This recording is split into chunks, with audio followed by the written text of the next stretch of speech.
இதுவரைக்கும் இந்த 120 வருஷங்களாக இந்த ஒரு சென்னை போன்ற மகாநகரத்திலே சாஸ்திரங்களை காப்பாற்ற வேண்டும் என்பதற்கான ஒரு சங்கல்பத்தோடு நடைபெற்று கொண்டிருக்கக்கூடிய இந்த ஸ்தாபனமானது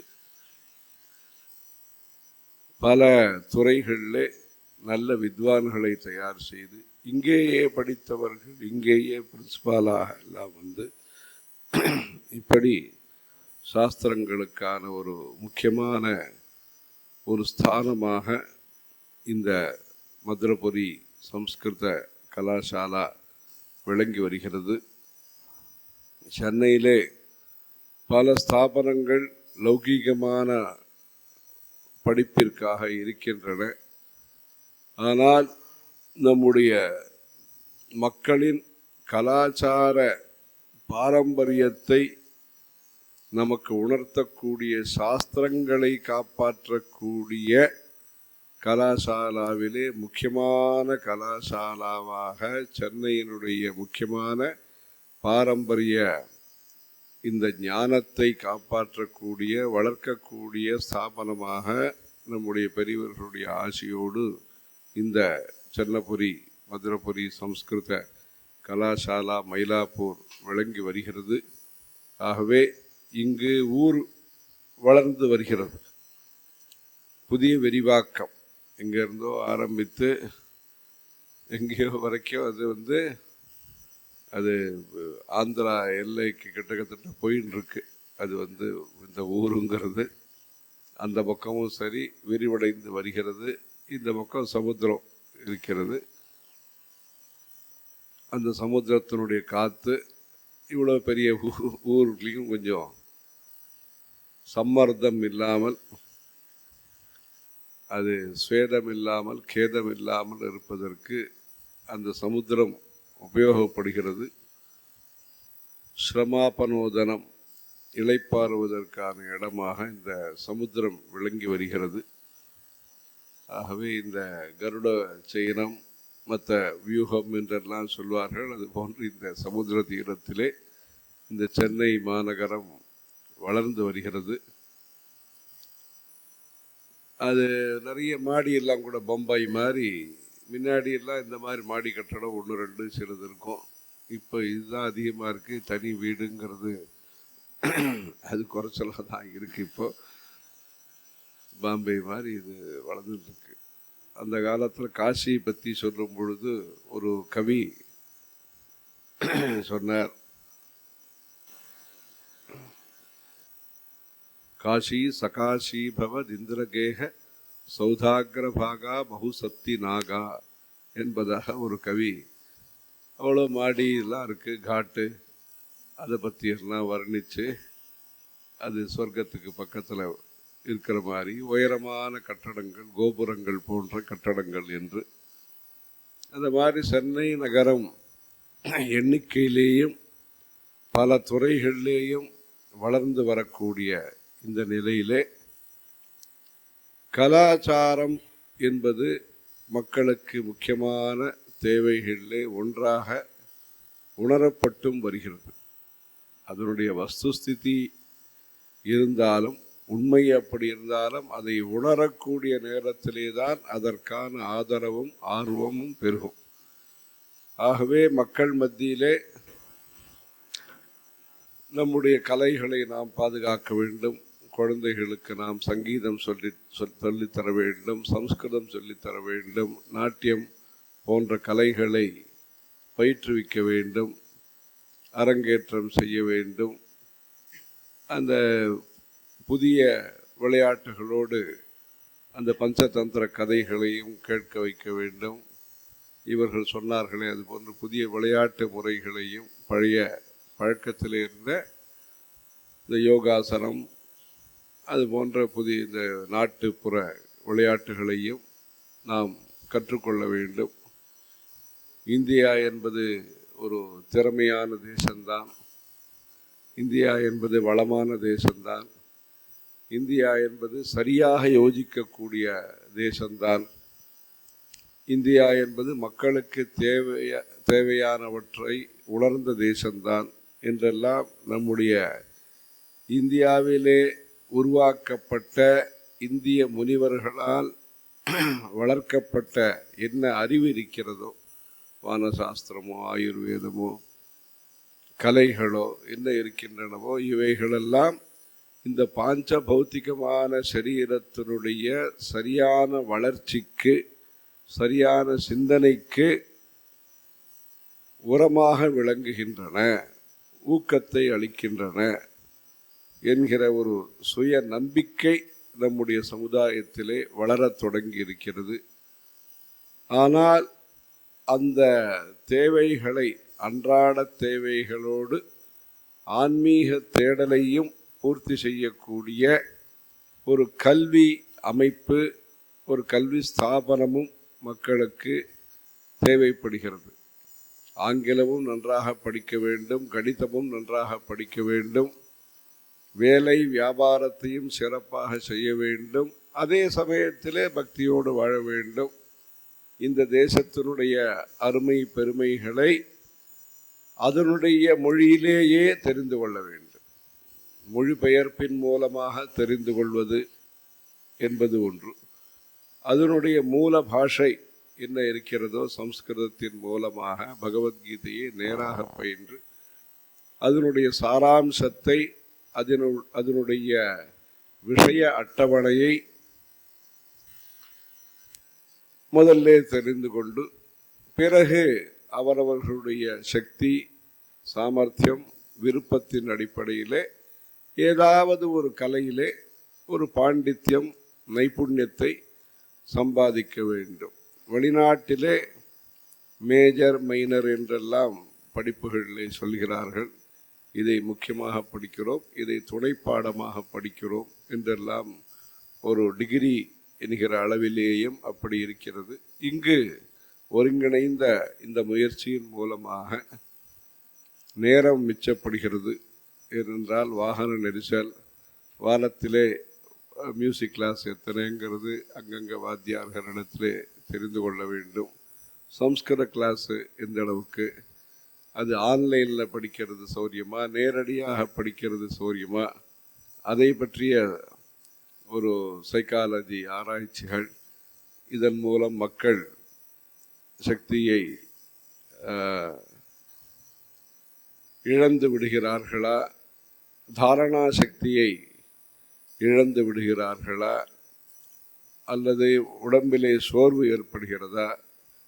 ஏனென்றால் ஒரு 4-5 வருஷத்திற்கு முன்பாக தேசத்திலே மற்றும் உலகத்திலே ஏற்பட்ட அசாதாரண சூழ்நிலையின் காரணமாக 1-2 வருஷங்கள் அவரவர்கள் குஹா பிரவேசம் என்று சொல்வார்கள். குஹாம் பிரவிஷ்டா ஆத்மானோஹி தத்தரிசனாத் என்று அவரவர்களுடைய வீட்டிலேயே அவர்கள் பணிபுரிந்த நிலையிலே அது மனிதர்களுடைய உடம்பிலேயும் மாறுதலை கொண்டு வந்திருக்கிறது, மனதிலேயும் பணிபுரியக்கூடிய இடத்திலே மாறுதலையும் கொண்டு வந்திருக்கிறது என்ற நிலையிலே அதிலிருந்து மீண்டு ஒரு புதிய சந்தர்ப்பத்தை நோக்கி பயணிக்கக்கூடிய இந்த காலகட்டத்திலே இது போன்று ஒரு பாதுகாப்பான ஒரு சூழ்நிலையிலே அனைத்து கலைகளையும் ஒரு சேர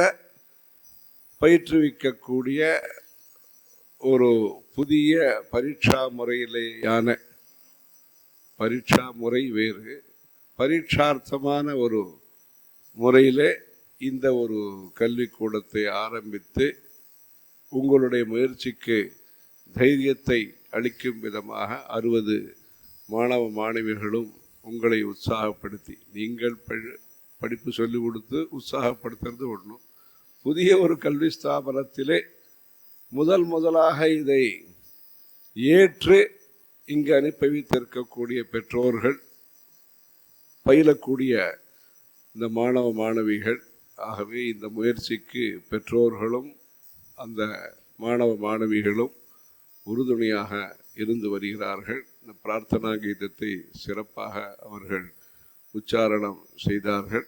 இப்படி இந்த ஒரு புதிய முயற்சி அது கல்வி அந்த நிர்வாக அமைப்புகளாலும் ஏற்கப்பட்டு அவர் சந்தானகிருஷ்ணன் அவர் சொன்னது போன்று இது ஒரு அரசாங்கமும் இதை ஏற்று அதை இன்னும் பலருக்கும் இந்த வாய்ப்பு கிடைப்பதற்கு அதற்கான ஒரு அத்தாட்சியை உருவாக்குவதற்கு இந்த ஒரு முயற்சி இந்த மயிலாப்பூர் போன்ற இந்த பழமையான இந்த நகரத்திலே அது ரொம்பவும் முக்கியமானது. ஆகவே அந்த பாரதிய நாலெட்ஜ் இந்த இந்தியன் நாலெட்ஜ் சிஸ்டம் இருக்கிறதோ அதை பொறுத்து ராமரத்னம் பாரதிய வித்யாலயமானது நல்ல முயற்சியை மேலும் அதிக மாணவர்களுடைய சேர்க்கையுடன் அந்த அத்தியாபகர்களுடைய இரண்டிற்கும் சமப்பிரதான வித்வான் என்பதாக அந்த காலத்திலே தமிழையும் சமஸ்கிருதத்தையும் சேர்த்து படித்து கொண்டிருந்தார்கள். அதே போன்று விஞ்ஞானமும் விஸ்வாசமும் கலந்த இந்த போதனா முறையில் சக்சஸ் வெற்றி என்பது அனைத்து ஆசிரியர்களும் இதை போதிக்கக்கூடிய ஆசிரியர்களும் சரி, கலாச்சாரத்தை போதிக்கக்கூடிய ஆசிரியர்களும் ஒரு சேர பணிபுரிந்து இதனுடைய சக்சஸ் அதனுடைய வெற்றிக்காக பாடுபட வேண்டும். வேத பாடசாலை மயிலாப்பூரிலே வேதம் என்பது குறிப்பாக இந்த இடமானது பெரியோர்கள் நம்முடைய பெரியவர்கள் பூஜைகளை செய்து பாஷ்ய பாட்டங்களை நடத்தி அவகாக ஸ்நானம் செய்து கஜ பூஜையை நிகழ்த்தி கோபூஜையை நிகழ்த்தி தீர்த்த பிரசாதங்களை அளித்து அப்படி எல்லா இடமும் இங்கு இருக்கக்கூடிய எல்லா இடத்திலேயும் பெரியவாருடைய தரிசனத்தை வெவ்வேறு சந்தர்ப்பத்திலே பூஜையிலே பாஷ்ய பாடத்திலே உபன்யாசத்திலே என்று பல சந்தர்ப்பங்களிலே இங்கு இருக்கக்கூடிய மக்கள் தரிசித்து பயன்பெற்ற இடம். ஆகவே அந்த வேதத்வனி என்பது இங்கு ஒலிப்பதன் மூலமாக இதற்குரிய ஒரு ஆச்சாரிய கிருபையை அந்த வேதாத்தியனத்தின் மூலமாக நாம் உணர முடியும்.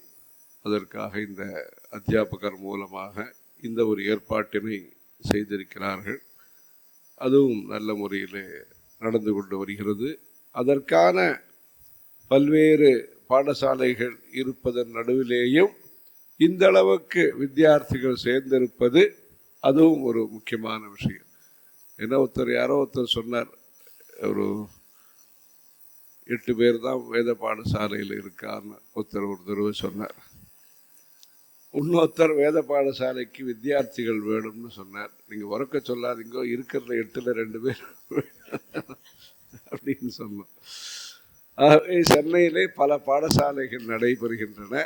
அதன் நடுவிலே இங்கேயும் வித்தியார்த்திகள் சேர்ந்து அந்த வாத்தியாருடைய அந்த சங்கல்பம் தொடர்ந்து அவருடைய ஈடுபாடு, அதற்கு நிர்வாகத்தினர் கொடுக்கக்கூடிய உற்சாகம், அதன் மூலம் அந்த பாடசாலையில் இன்றைக்கு நம்முடைய முல்லைவாசல் இங்கு பிரின்சிபாலாக இருந்தவர், அவருடைய வீட்டிலே காலை நேரத்திலே அந்த வேதாத்தியாபனத்தை இந்த வயதிலேயும் அவர் சொல்லிக் கொடுத்து கொண்டு வருகிறார். ஆகவே இந்த வேதா பாடசாலை என்பது ரொம்பவும் அவசியமான ஒன்று. அதே போன்று இந்த சாஸ்திரங்களை தர்க்கம், மீமாம்சா, வியாக்கரணம், வேதாந்தம், சாகித்யம், ஜோதிஷம், ஆகமம் என்கிற அந்த வரிசையிலே இந்த சாஸ்திரங்களை எல்லாம் ஏற்கனவே பல தசாப்தங்களாக இங்கு சொல்லிக் கொடுத்து வருகிறார்கள். இதை இன்றைய தொழில்நுட்பத்தையும் சேர்த்து அவர்களுக்கு லௌகீகமான உத்தியோக வாய்ப்புகளும் சரி, லௌகீகமான உலகத்திலே, ஏனென்றால் பல வித்வான்கள் இங்கு இருந்தாலும் இவர் ஆல்ரவுண்டராக முல்லைவாசல் சாஸ்திரிகள் இங்கிலீஷ்லேயும் பேசி, ஹிந்தியிலையும் பேசி, தமிழ்லேயும் பேசி, சயின்ஸை பற்றியும் பேசி, நிர்வாக முறைகளையும் பேசி, வரலாறு பற்றியும் சொல்லி, பெரிவாளை பற்றியும் சொல்லி, கேட்கக்கூடியவர்களுக்கு முக்கியமான விஷயத்தையும் சொல்கிறார். சொல்லக்கூடிய விஷயத்தினுடைய முக்கியத்துவத்தையும் உணரும்படியாக வேத சப்தாகம் என்பதாக ஒரு நிகழ்ச்சியை சிறப்பாக ஒரு 15 நிகழ்ச்சியை நடத்தியிருக்கிறார். அதோடு சேர்ந்து 50 வருஷமாக ராமநவமி காலத்திலே அந்த ராமாயணத்தை தானே படிப்பது என்பதாக வைத்துக்கொண்டு இந்த வயது காலத்திலேயே அதை குருகுலத்திலே அதை தொடர்ந்து செய்து கொண்டு வருகிறார். ஆகவே நல்ல ஒரு ஸ்தாபனம். அந்த காலத்திலே இந்த சாஸ்திரங்களை போஷிப்பதற்காக அந்த பெரிவாருடைய அனுகிரகத்தை நிறைய நிரம்ப பெற்ற இந்த ஸ்தாபனமானது தொடர்ந்து இங்கு இருக்கக்கூடிய தற்போதைய அந்த கமிட்டியின் மூலமாக தொடர்ந்து அந்த சென்னையினுடைய தார்மீக தேவைகளை பூர்த்தி செய்யக்கூடிய, ஏனென்றால் லௌகீகமான தேவைகளை பூர்த்தி செய்வதற்கு அரசாங்கமும் இருக்கிறது, பொது ஸ்தாபனங்களும் பல இருக்கின்றன. நீர் வேண்டும், இன்னும் வேறு ஏதோ சௌரியங்கள் வேணும், ஆஸ்பத்திரி வேணும், அது ஸ்காலர்ஷிப் வேணும், இன்னும் பல சௌரியங்கள், அன்னதானம் செய்வதற்கு, இப்படி பல்வேறு சபைகள் இங்கு இருக்கின்றன. ஆனால் அந்த காலத்திலிருந்து இது போன்ற சாஸ்திரங்களை நடத்துவதற்கான ஒரு பிரத்யேக ஸ்தாபனமாக இந்த ஸ்தாபனத்தை நம்முடைய பெரியவர்கள் அனுகிரகித்திருக்கிறார்கள். ஆகவே இந்த ஸ்தாபனத்தினுடைய அந்த ஒரு கமிட்மெண்ட் இந்த குடும்பத்தினுடைய கிருஷ்ணசாமி ஐயர், பாலசுப்ரமணியர், சந்திரசேகர் ஐயர் இவர்களுடைய அந்த குடும்பத்தினுடைய அந்த வெங்கட்ரமணி, அவர் ராம்மூர்த்தி, மாதவன், இப்படி அனைவருடைய அந்த குடும்ப உறுப்பினர்களும் அனைவரும் சேர்ந்து இந்த ஸ்தாபனத்தை அவரவர்களுக்கு பல்வேறு, அதாவது வியாபாரம், உத்தியோகம் என்று பல இது இருந்தாலும் அந்த தர்மத்தை தொடர்ந்து இந்த சென்னை மாநகரத்திலே செய்து இந்த தேசத்திற்கும் இந்த தர்மத்திற்கும் ஆச்சாரியருக்கும் அந்த சேவையை தொடர்ந்து செய்ய வேண்டும் என்கிற அந்த சங்கல்ப சக்தி மேல்மேலும் அவர்களுக்கு தைரியத்தை அளித்து மேலும் சௌரியங்களையும், ஏனென்றால் இந்த ஒரு தீர்மானத்திலே அது ஒரு தைரியமான ஒரு தீர்மானத்திலே மக்களுடைய பங்களிப்பும் அன்பளிப்பும் இதிலே மேலும் மேலும் அதிகரிக்க வேண்டும். சென்னையிலே இது போன்ற ஸ்தாபனம் தொடர்ந்து நடைபெறுவதற்கு உங்களுடைய, அதாவது செல்வந்தர்கள் மற்றும் பக்தர்களுடைய ஒரு ஒத்துழைப்புடன் மேன்மேலும் இந்த கலாச்சார ஆத்தியாத்மிக வித்யா கேந்திரமானது தொடர்ந்து மக்களுடைய ஆன்மீக தேவைகளை பூர்த்தி செய்து தத்துவ சாஸ்திரத்தையும் சரி, தர்க்க சாஸ்திரத்தையும் சரி, தேசத்தினுடைய இணைப்பு மொழியாக இருக்கக்கூடிய, தேசத்தினுடைய கலாச்சார மொழியாக இருக்கக்கூடிய, தேசத்தினுடைய அந்த ஆத்தியாத்மிக பிரகதி, அதாவது இந்த வேதாந்தத்தினுடைய வளர்ச்சிக்கு உறுதுணையாக இருக்கக்கூடிய சம்ஸ்கிருத கைர்வாண பாஷையினுடைய சம்ரட்சணத்திற்கும் ஆராய்ச்சிக்கும் அதனுடைய ஒரு சாரத்தை மக்களுக்கு எடுத்துரைக்கக்கூடிய நல்ல ஒரு பிரச்சார கேந்திரமாகவும் இது இருந்து படிப்பு, ஆராய்ச்சி, பிரச்சாரம், ஆச்சாரம், இந்த நான்கையும் ஒரு சேர வளர்க்கக்கூடிய நல்ல ஸ்தாபனமாக மேன்மேலும் வளர்வதற்கு சதாசிவ சமாரம்பாம் சங்கராச்சாரிய மத்தியமாம் அஸ்மத் ஆச்சாரிய பரியந்தாம் வந்தே குரு பரம்பராம் என்று அந்த குரு பரம்பரையை பிரார்த்திக்கிறோம். ஹரஹர சங்கர, ஜெய ஜெய சங்கர.